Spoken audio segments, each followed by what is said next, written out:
Welcome to What's Cooking with Como. We are vacationing again on Martha's Vineyard this year, and right now we're in Oak Bluffs. They have some amazing restaurants here, including the Pawnee House. They're known for their 30% vegan menu. We're gonna go inside, learn all about it, and make one of their signature dishes.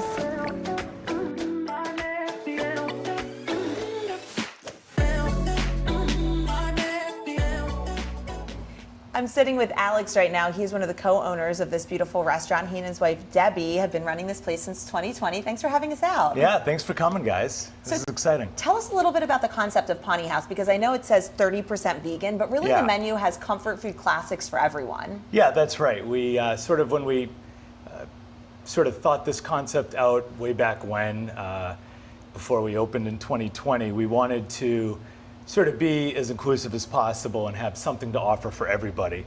And so we started promoting sort of 30% vegan, which kind of became, I think it worked. It became popular, but it might have worked too well. And people started thinking that we were, certain people, only a vegan restaurant. But the idea was to have, again, something for everybody. So now our menu probably features about 50% vegan, but we also have dishes for meat eaters, although the meat we try to make as humane and, as humane as possible, organic, all that. But we have items for people gluten-free, and we have, dairy-free, even our bar program, which I run. My wife is the chef, and I do the cocktails. And that's a big point of emphasis for us, too, is there's sort of a big non-alcoholic community now. So we have a lot of mocktails and NA wines and NA beer. And so all those things are pretty important to us, to have something to offer for everybody. So a big family comes in and the dad's a red meat eater, and maybe his daughter is a vegan, and they don't have to split up and go to multiple restaurants. They can all come together and sit here as a family, and definitely important for us. That's great, especially with Martha's Vineyard being such a big vacation destination. Right. It's nice that you're able to offer that. And being located where you are in Oak Bluffs, it's such a convenient, busy part of the island. Yeah, no, absolutely. And Oak Bluffs, for years, there's some pioneers here who started kind of bringing in different menus, eclectic menus. For years it was kind of known for being the place where you get fried clams, and that's great too, but we wanted to offer some other options for people. If you're here for a week, you can't eat fried clams every day. And there were some other people before us who had some pretty diverse, unique menus. And so we thought there was, a community here, both the seasonal community, the year-round community, and the,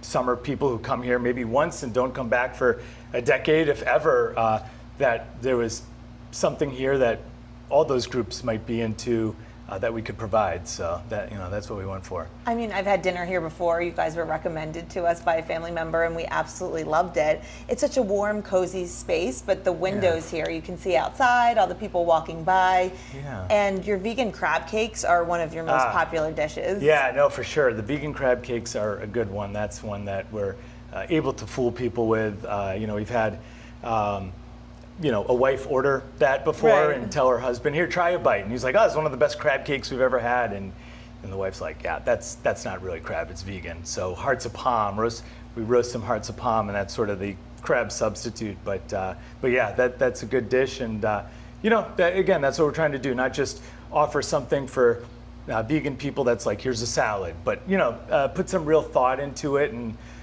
just like my mocktails, it sort of allows us to be even more creative, because we don't have this sort of crutch of, alcohol or meat. We have to really sort of think outside the box. And that's, my wife and I, we think of ourselves as restaurant people, but also, we like being creative. So it allows us to sort of let those juices flow. And with alcohol consumption being down across the board, I know I try to be a more mindful drinker now and mix in NA wines and mocktails. Sure. And it's really nice to have those elevated options when you go out to eat. Yeah. That way you feel like you're part of the party even when you're not drinking. Absolutely, yeah. I mean, there's all types of reasons why you might want a mocktail. I mean, a pregnant mom to be. Right. People do it for, health reasons.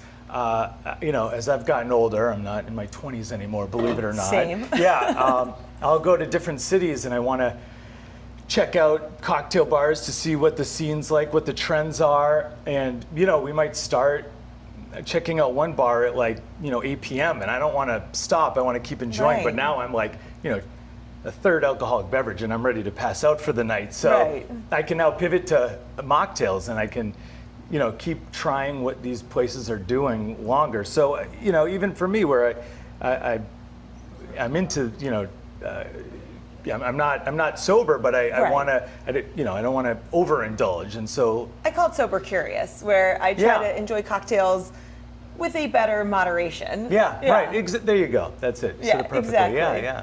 And I know with the tick reports on the island being up, you've had calls with people needing specific menus. Yes. So probably a couple years ago, there's ticks in New England is nothing new. Deer ticks and Lyme disease have been here for a long time, but over the last couple years, the Lone Star tick and the disease they carry called alpha-gal syndrome has really exploded here. And it first started surfacing maybe a couple years ago, and we'd get asked, maybe a few times a year, do you have anything for alpha-gal syndrome? And by last year, I was probably getting asked maybe once a day. Because unfortunately, this tick that carries this disease that makes you, gives you a real allergic reaction to anything, from a mammal, dairy or meat. And so, while we don't want to capitalize on somebody's misfortune, it's nice that we have something to offer. And having a menu that was already probably about 50% vegan, it was an easy pivot. And even our dishes that aren't vegan, like for instance, we have a salmon Wellington dish, which is, sort of a, yeah, exactly. And because our puff pastry, we make a vegan puff pastry for our vegan dishes, like our vegan pot pie. That puff pastry is already dairy free. So, and then the salmon is pescatarian. So we have a menu that already lent itself really well. We didn't have to do that much. We just added a little AG moniker to let people know it's alpha-gal safe. So, which is really helpful for people living on the island and visiting that may be impacted by that. And also because we are in New England, every time I get off the ferry or get off the plane, if I'm flying here, I want a lobster roll.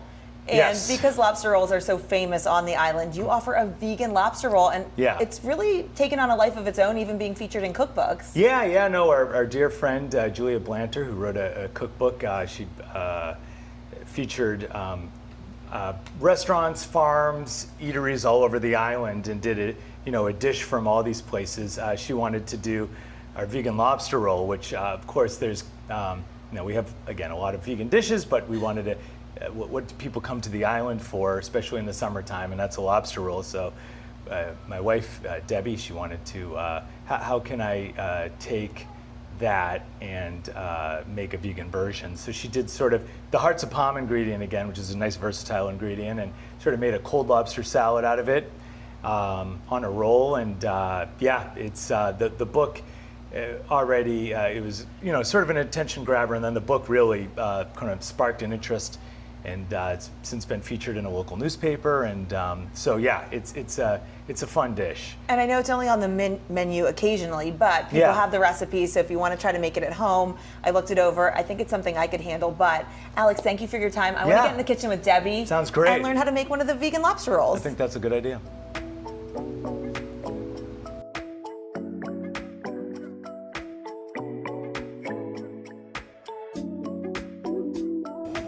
All right, this is the Martha's Vineyard cookbook where the vegan lobster roll is featured. They have the entire menu and all the steps.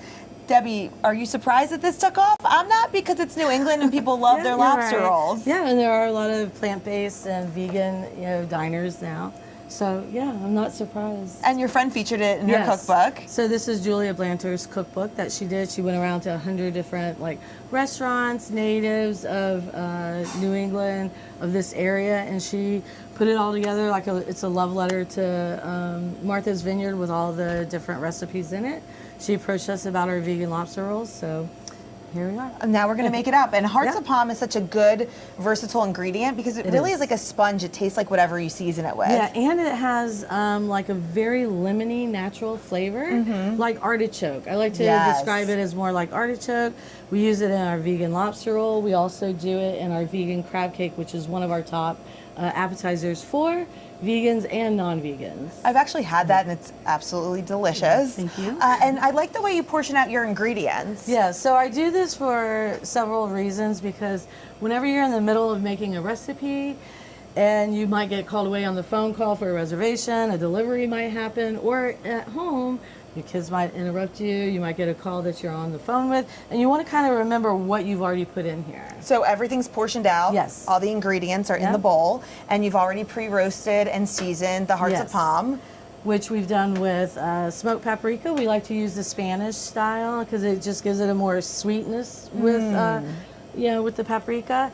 And also that's in there is Old Bay and celery seed. And the way you slice the hearts of palm, it really mimics real lobster slices. Yes, and that's what we try to do because it's not technically going to taste like lobster, but it's going to be a fantastic salad that when you eat it and you feel it, you're just going to enjoy it. It's just feels so refreshing. like you're enjoying that summer lobster roll. All right, so let's mix it all together and get going. And I'm going to do a little bit of lemon in there first. Fresh lemon. I like the dill. What do you think? I've already zested one lemon in there as well. Ingredient-wise, when you were coming up with this recipe, what was that one thing that you were like, aha, this brings it all together? Actually, the celery seed. Really? And it's because I won't mention where I had the lobster roll, but I had a lobster roll and it's one of my favorites, and they put in celery seed. And you said, aha, that's what we're going to add? Exactly, because we did test it with the salad, and I prefer hot butter lobster rolls. I love a hot butter. Yeah, but we tested it, and it just kind of didn't work because it didn't mimic the taste of lobster. So we thought about just going with the lobster salad. Makes sense, especially since the hearts of palm is the lobster replacement. Yeah. And so you're just going to mix it in. You can mix it in, of course, with I've got a spatula there or a nice handy glove, which to me incorporates a lot.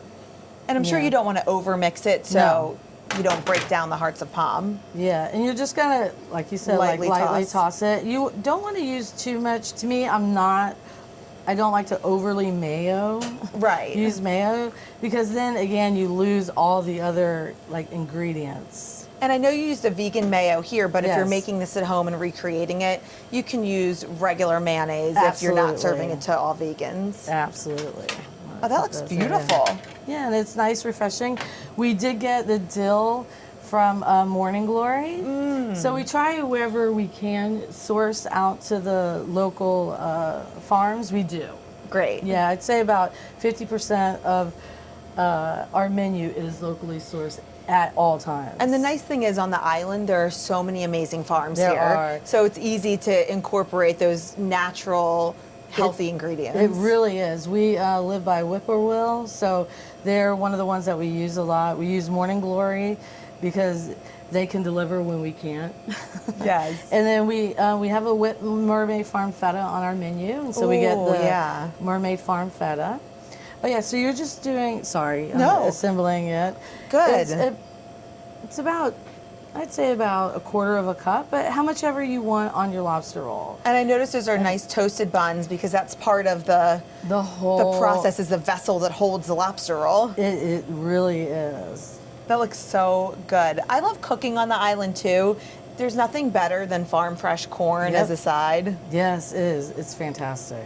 And I know you serve these with a great side salad that has some pickles in it, so it really brings out the flavor in that lobster roll. The acidity, because we pickle the pickles and onions. And so you make them in-house. Yes, and so it adds the acidity to the salad, which, you just want a basic green. Yeah. And then I really like cilantro on these. Cilantro we know is polarizing, so I would ask your guests first. So I top it with either chives or cilantro. Since from a farm I got the cilantro greens, we're just gonna put those on top. I love the blue plates like that. It feels like Martha's Vineyard dining. So interesting thing about our blue plates in the restaurant here, we do all vegan on the blue plates.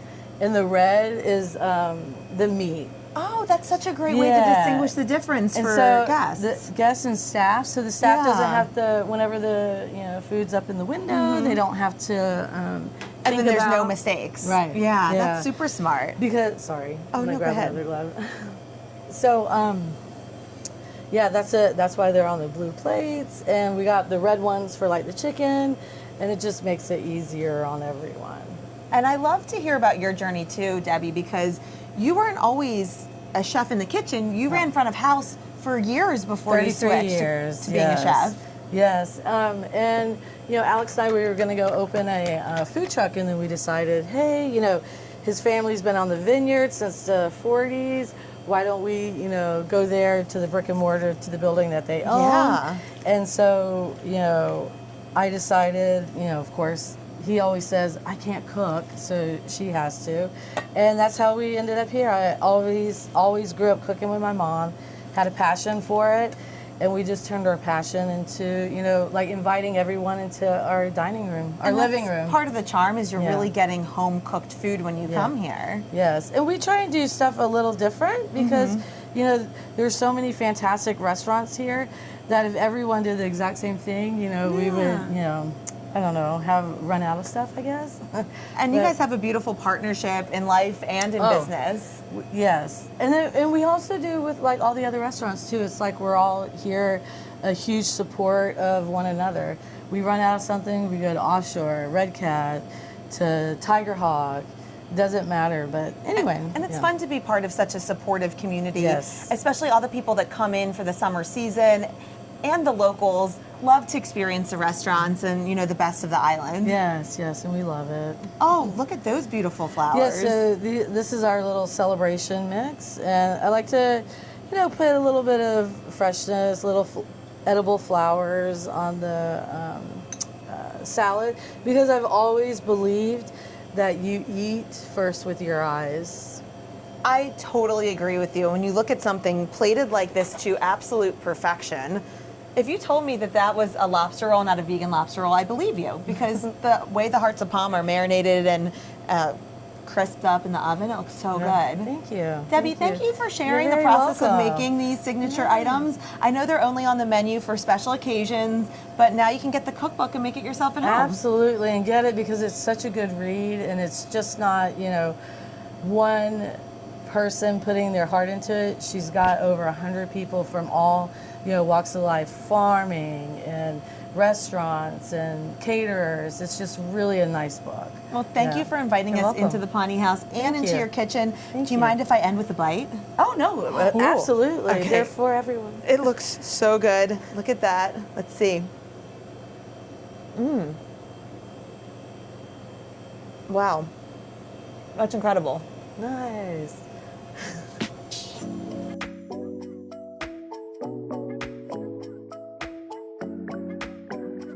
Let's enjoy. The dill really makes it pop too.